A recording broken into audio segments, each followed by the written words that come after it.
Brigadier Geninda is coming back on the 19th of January 2026, and we know how he answers questions, or should I say, we know how he avoids questions.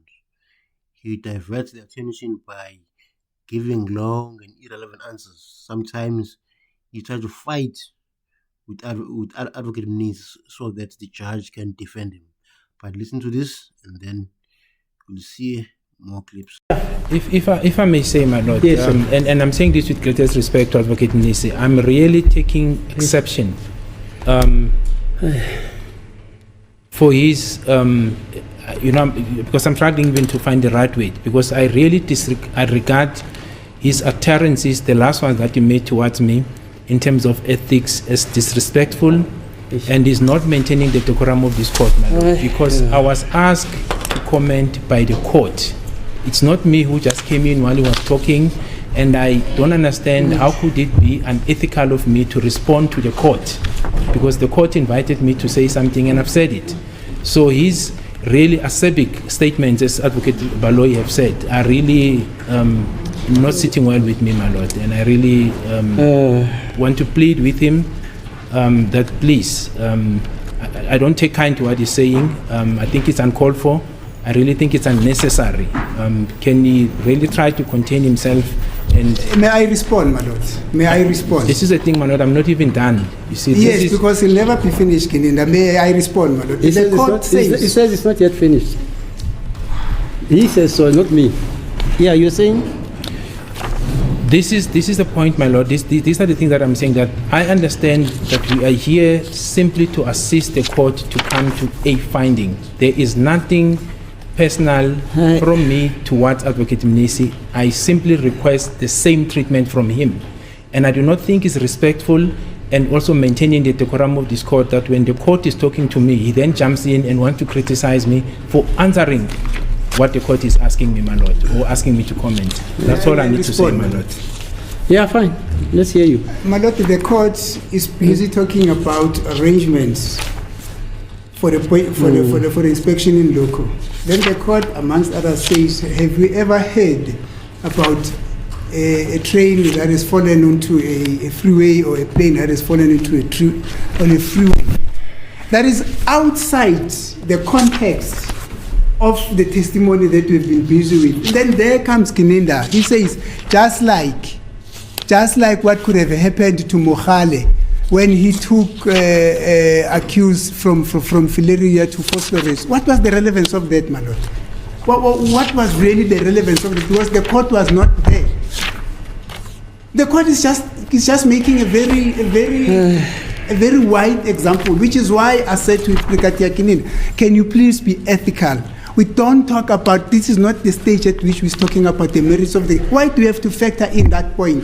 What is it that is trying to plant into the mind of the court?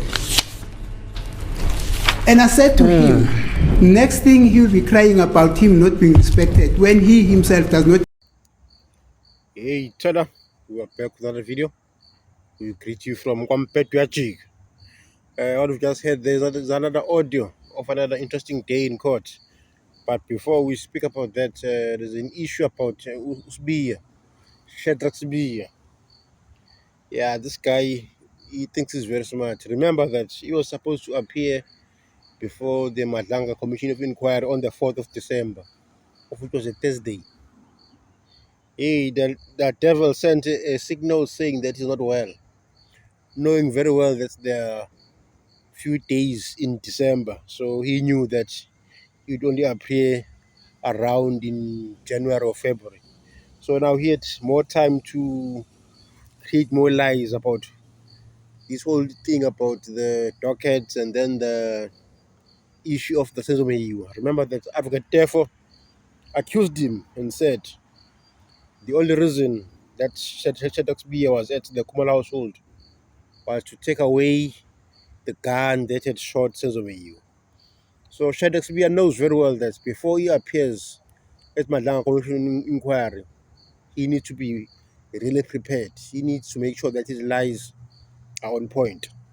So now he's going to appear around January or February because now the Madlanga Commission is on recess, and I think they'll resume after the 19th as well, because the advocate, they use the similar calendar, so it'd be around there. But the fact that Sibiya is mentioned in the Mayor case, as well as is mentioned by Constable Zungu, shows that he's got a lot to answer to relating to the fabrication of evidence that happened in the Mayor case. Remember that we were told that he arrived at the crime scene at about 11. That's according to him.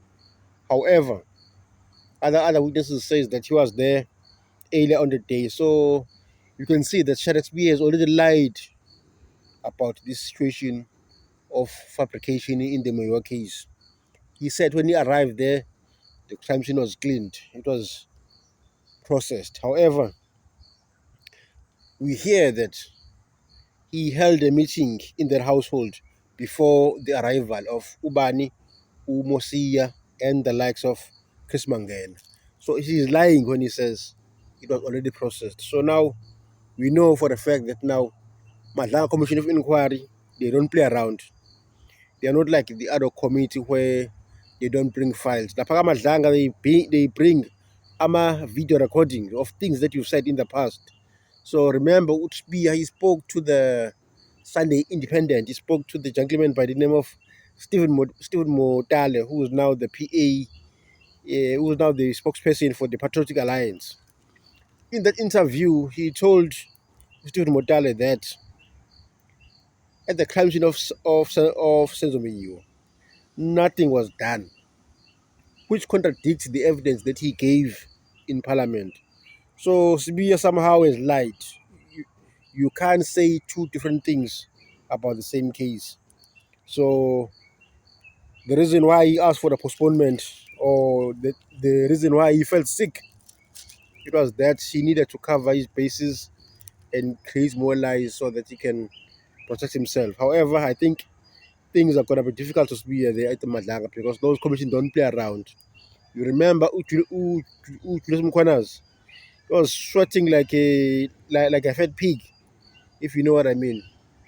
Because those commissioners, they do not take shit or nonsense. So I'm hoping that Sibiya will come and have to account.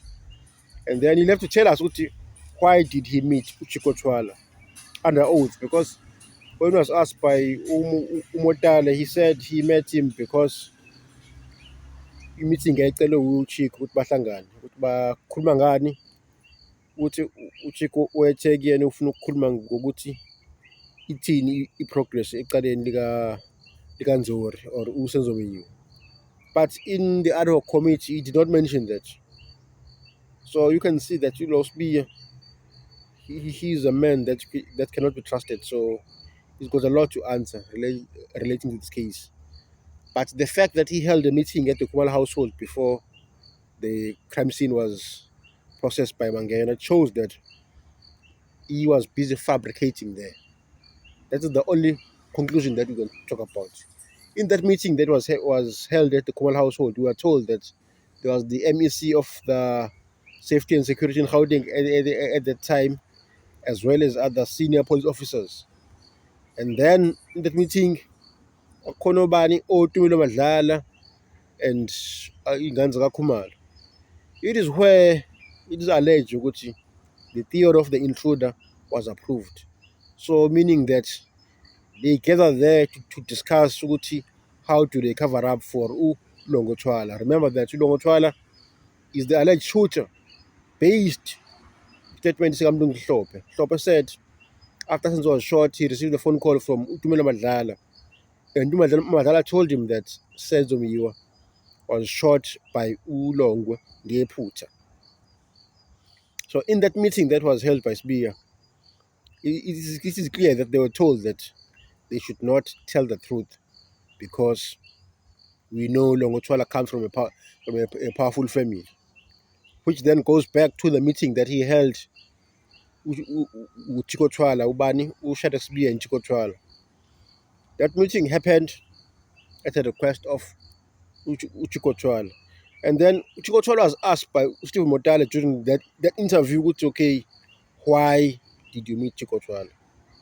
And Sibiya said Uchiko wanted to discuss the progress in the case. However, remember, Uchi, the same CBA they told us that his involvement in the Moyo case ended on the day the sentence was short.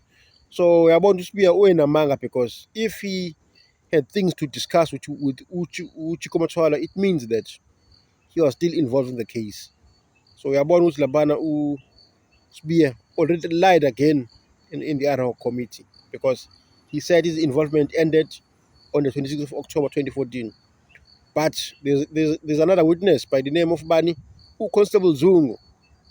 He says when he met the police commissioner, Uschole and Bakubo, there was Shadrack Sibiya also in that room. So what was Shadrack Sibiya doing in the interrogation of Constable Zungu? Clearly, Sibiya was just there to be a spy for Rubani Chikotwala allegedly because he said he was not involved in the case. So why would you attend the questioning of a potential witness like Constable Zungu? So Yabo Lapanusbiya, I'm sure he's going to have a difficult time because he told lies Lapaku at a committee in Parliament. And then moving back to the case, yeah, it will resume on the 19th of January 2026, and Umu Sibiya brought some witnesses that are very interesting, especially in the name of Ubaba Absalom Mzungu. Absalom Mzungu has debunked all the lies that were told by his son, Constable Zungu. These 5 men before court were at the hostel on the day that Sezumia was killed.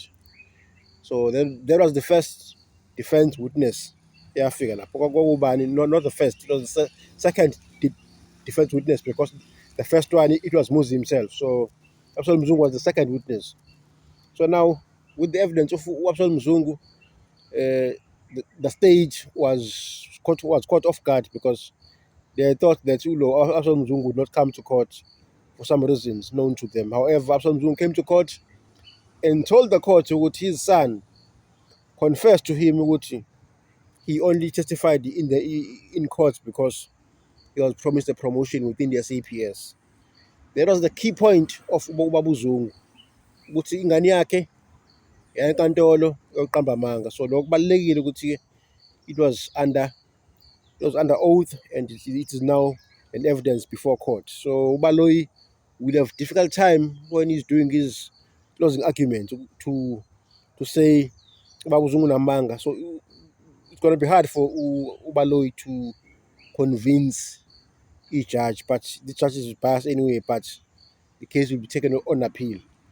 And then Absalom further said Brigadier Kininda forged his signature in the statement because he had signed nang. So Brigadier Kininda as well now has been exposed to be a bad policeman because he fabricated the statement allegedly. So that is the first key elements that were brought to court by Absalom Mzungu. Firstly, Usingane yake lied. Secondly, Brigadier Kininda forged the signature. So that is very important. Now we are dealing with Kininda, who is now a discredited witness because Baba Zungu says Kininda lied in court when he said they got a breakthrough in this case because of him. Absalom Zungu said, Angas Lutomin, I knew nothing about the Moyo case, so it is impossible that Kininda got a breakthrough for this case through me. So that was Absalom Zungu. Then ukwabini kuqiqi atheleke enkantolo. Hey, that was the worst surprise for Ubaloyi because he thought ukwabini we had an agreement with you, but ukwabini up he could know I had no agreement with Ubaloyi. The stage forced me to sign a document. He said, the police said, we're going to transfer everything that was said by Umu Sibiya and then just put your signature at the end. Meaning that they were trying to feed him a story in order to implicate these 5 innocent men before court. So that was the first part of the evidence. The second part of the evidence kaGwabini ila ephikisa khona-ke yonke into yasho uConstable Zungu ukuthi wayesendlini yakhe ngo-2014 But you know, these guys and Constable Zungu were never at the hostel on the day that Senzome was shot. Which now paints to Constable Zungu as a liar. It shows which Constable Zungu cannot be trusted because now two witnesses have come before court and said he's telling lies, Ukambamanga, about this whole thing. The important thing about evidence of Kwabeni is because the alleged planning took place at his room, a hostel. But now, if Kwabeni comes and says, "My lord, these are lies," that put the state case into tatters. That put this case Kabalo and Gininda in jeopardy. Which is why Kwabeni was then shot on the 24th of December last year. We got those news from who Mastermind and who Njabulo. That is Patricia Mashale and Gaza Nation. So if you link that, you can see that the state was very unhappy with the evidence of Ukwabini. So now he gets shot. How convenient. This can't be a coincidence with Ukwabini gets shot after appearing in court. Clearly, someone out there was not happy with this evidence in court. So they thought, now, okay, let's get rid of Kwabini, because if you get rid of Kwabini, his evidence in court will not count because it was incomplete. That was their whole plan. They did not want Kwabini to finish his evidence because if a witness comes to court and testifies, then dies before finishing his evidence, then that evidence is struck from the court record. It cannot be used. So if Kwabini had died, the defense were not going to use the evidence. Yoguti Constable Zungu lied, because the person that accuses Constable Zungu of lying would have been dead. So it was very convenient for the state to go to Ulona Afe, but they failed because Kwabini was shot in the leg, and somehow, with the mercy of the Lord, he survived. So we can see how the state operates.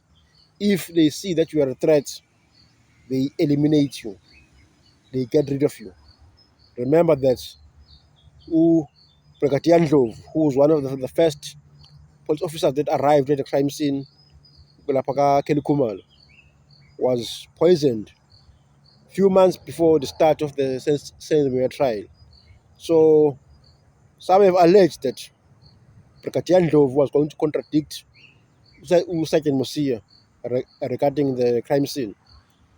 First, you must remember that Mosia arrived at the crime scene very late, and he blamed Brigadier Ndlovu for giving him a wrong address. So now, if Ndlovu is dead, then nobody is going to contradict Ubani, Sergeant Mosia.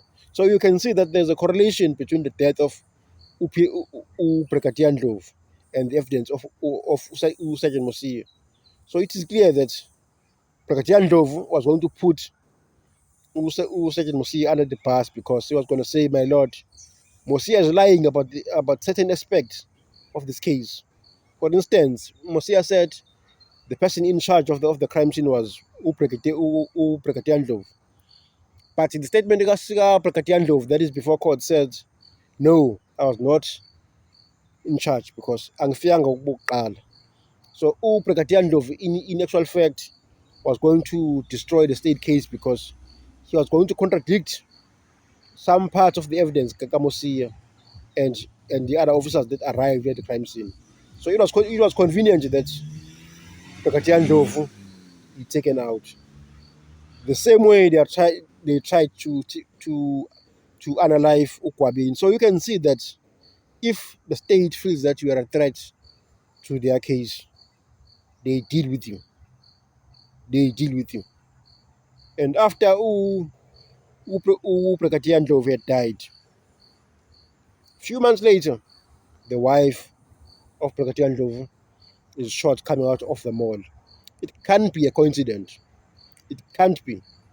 Clearly, the wife of Brigadier Ndlovu knew something about this case, and someone out there did not want the wife of Brigadier Ndlovu to speak, because if she spoke, Wololo, state case was going to be in deeper trouble.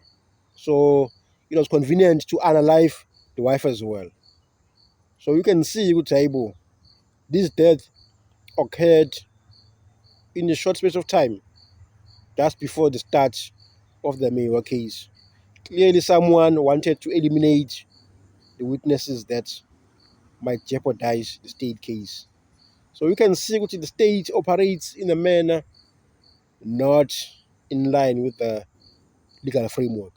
But the important thing is that Ukwabini is alive, and hopefully he will finish his evidence, because now once he's done testifying in court, I don't think they're going to try to unalive him, because once he has spoken, his evidence will be part of the record. But if he dies before finishing his evidence, then that evidence cannot be taken by the court. It will be struck off the record, meaning that yonke lento eshiwo uGwabini before the end of the year would not be considered by a judge. So uGwabini ngathi unedlozi strong, because uNdlovu did not survive. The wife of Brigadier Ndlovu did not survive those bullets coming out when she was coming out of the mall. So uGwabini, I think, he's got a very strong ancestors. I'm sure when the case resumes, he'll tell us more about the lies and the fabrication by the state. But we know for the fact now that he said those 5 men were not at the hostel when Senzo was shot. He said Constable Zungu only came at his room at the hostel in 2017, meaning that Constable Zungu arrived only 3 years later. So now Constable Zungu was trying to link his 2017 visit with the shooting of Senzo Mwiu. But uGwabini says no, Constable Zungu unamanga.